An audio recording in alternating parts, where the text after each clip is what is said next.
All right, so complete the mechanism for this reaction by drawing the intermediates formed and adding the missing curved arrow notations. Okay, so we have two chlorides here. We have three equivalents of this pretty strong base, moderate nucleophile. And then we're doing this under heat. And then we actually have an acid workup right here.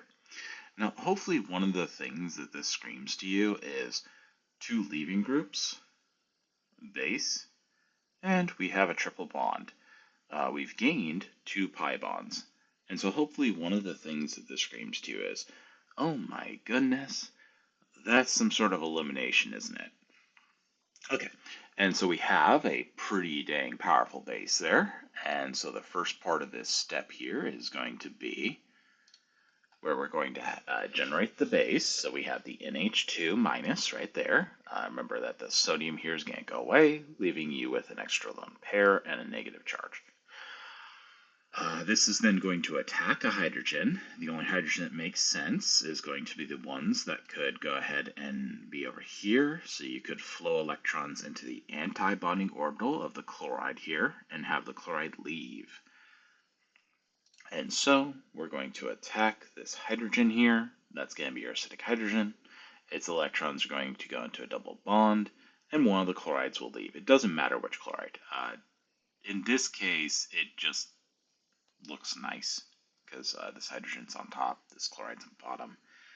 It looks like it should, but it shouldn't matter which chloride you do here because you don't actually have any stereochemistry written out yet.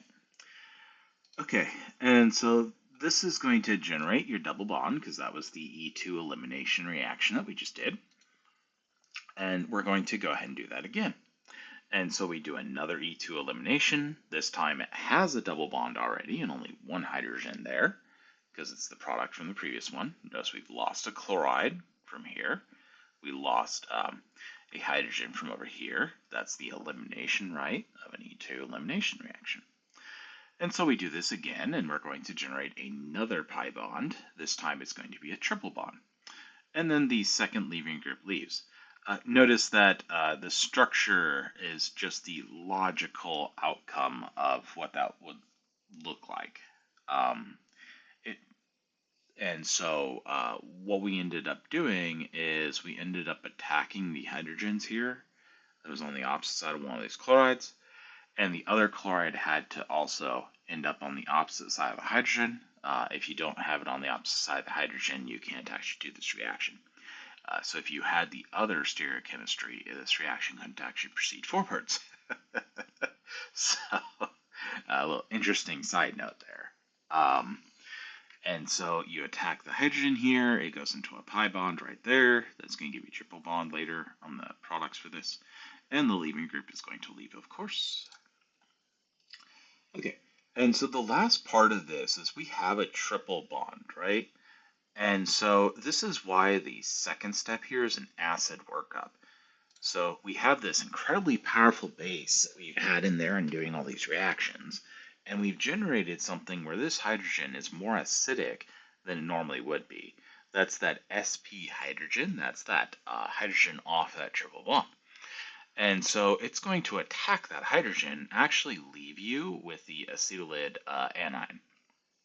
And so yeah, it's going to attack this. It's going to put the electrons in a bond with the hydrogen, leaving behind the electrons from the bond here on a negative charge on that triple bond.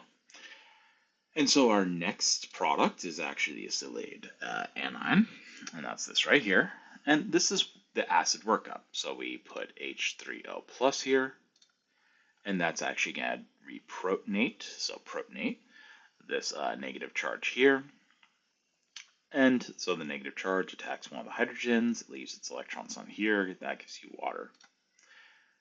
And so that's actually the final products. And we have finished the reaction.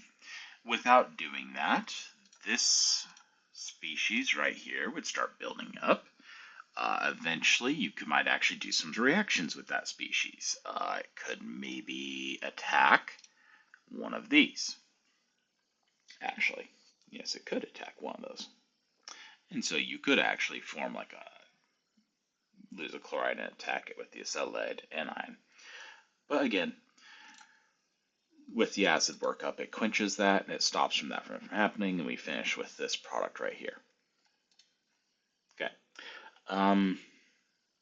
Let me know, of course, if you have any questions or if something didn't make any sense. You take care now.